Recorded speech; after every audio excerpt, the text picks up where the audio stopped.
right, fans, Chael Sonnen here with something special. Mud water. It's not your average morning kickstart. It's a balanced blend designed to boost focus and energy without the crash. Mud water was designed to reduce coffee dependence by offering a more balanced approach to boosting focus and wakefulness. Mud water is 100% USDA certified organic, non-GMO, gluten-free, vegan.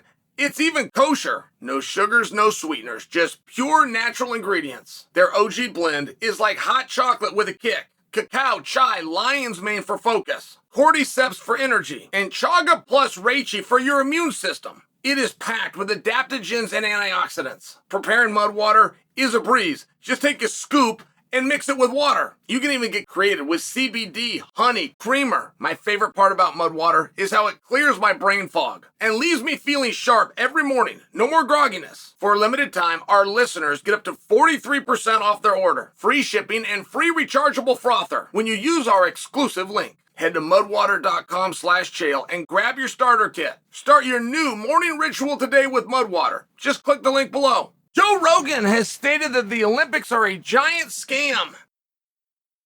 There's evidence for believing they are a scam. It's all the money and revenue that comes in and it doesn't go to the athletes. I am starting to feel more and more that way. The Olympics has really served as nothing to me other than a disappointment as I've gotten older. And I did believe it in my youth. I don't watch sports and I watch the Olympics nonstop. I love them. Love them.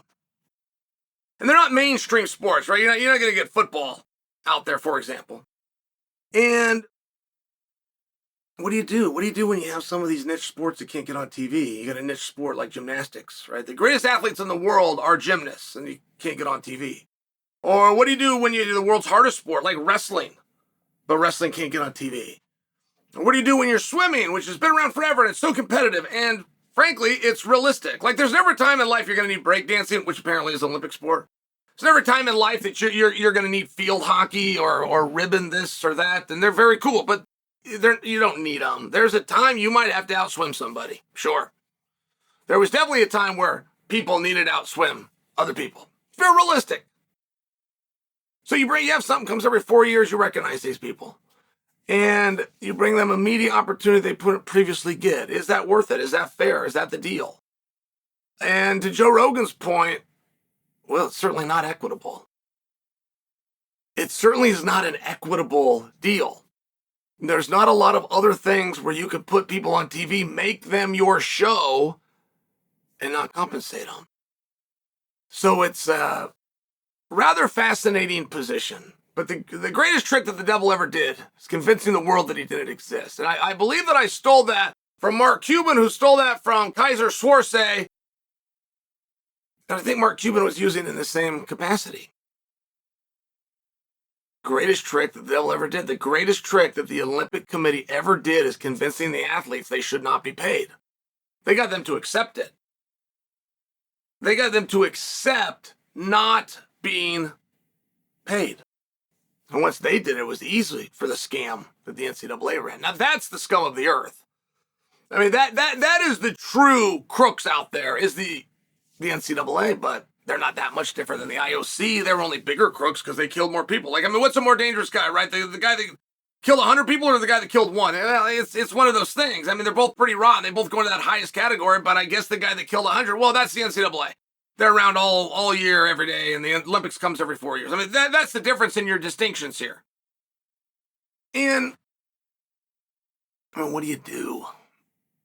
The history of the Olympics you might find fascinating, guys. The history of the Olympics, it started with these rich guys. And they did well. They had money and they had things like this. And they were drinking. They were drinking at a bar, and they decided they're gonna hold these events.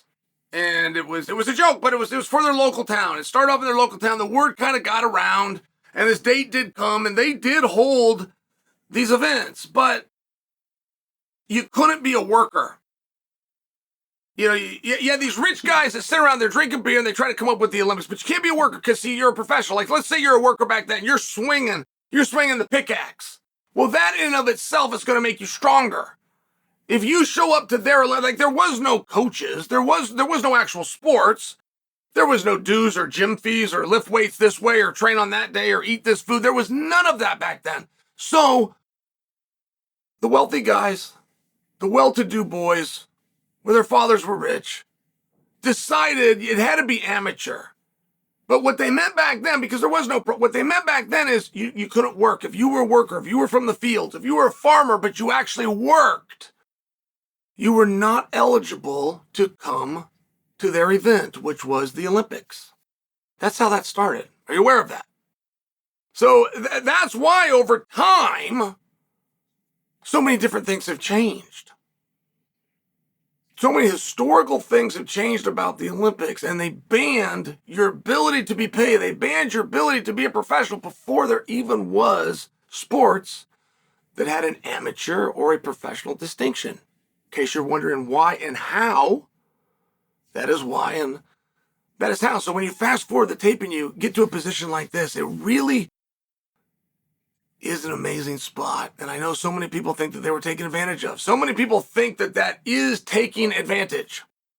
But if you came from the wrestling community, I tried to make the Olympic team. It was a really important thing to me. I had a real focus and dedication. And I looked at it a different way, and I was very disappointed when it didn't happen because of how I revered the games. But from my standpoint, and still true to this day with the wrestlers, we don't have a better option. In fact, we don't have another option.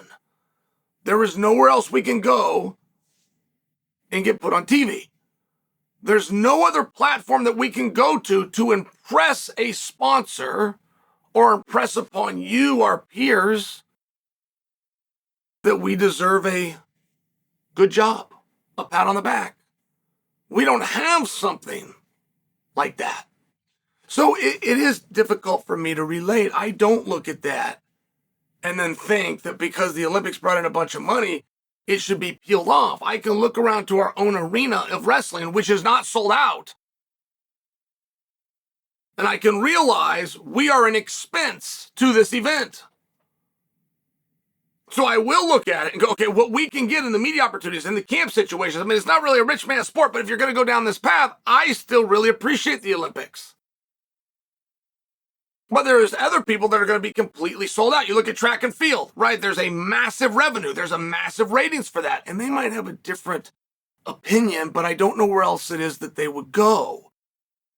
Like in Joe Rogan's spot, when you're saying it's a scam, for it to be fooling people and misleading people, for it to be marketed one way when it is actually something very different. I just described every business in the Fortune 500. There is no business in the Fortune 500 that is what you think it is. There's very few things in your life that are as you think they are. You just haven't caught up yet. So I don't know if it's a scam. I think it's pretty open to tell people once every 4 years, we're going to set this aside. Because it's once every 4 years, it's going to bring a lot of media and a lot of attention, and it's going to make it a more coveted trophy, which is what we're doing to get you, the greats, to come and participate. But this is the deal. Sign on or don't. And for some people, they go back to a wonderful life. Like I'll look at the dream team in the basketball, which should not be there and should have allowed to be there. But that's on basketball. They don't want to challenge them. Anybody that can put 5 guys together and wants to take on our dream team should be able to. And the dream team better have more points at the end of 4 quarters or this other group of 5 goes. But that's basketball. Basketball's quit. Basketball took their foot off the gas and it made themselves uncompetitive.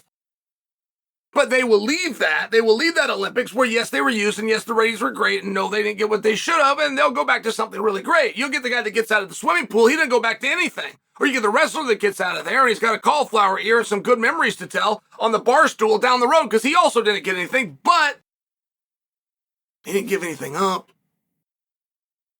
It wasn't a situation where somewhere else was treating him better. And for it to be a scam, that's what it would need to be. To be a scam, it would have to be presented one way. And not, sure, there's marketing. And it is once every 4 years. And it's something that a lot of people want to do. And the International Olympic Committee is laughing all the way to the bank. And they make their budgets and they make these deals. And they talk about it lost money. And that is all a scam. That is not, zero of that is true. It makes a lot of money every time. On time, every time, which is why every country bids for it. There is not a loss at the Olympic Games. There is a way of accounting that gets real fuzzy, but again, I'm describing everything. So is it a scam? No, no. Is it ran by dirtbags? Oh yeah, yeah, for sure.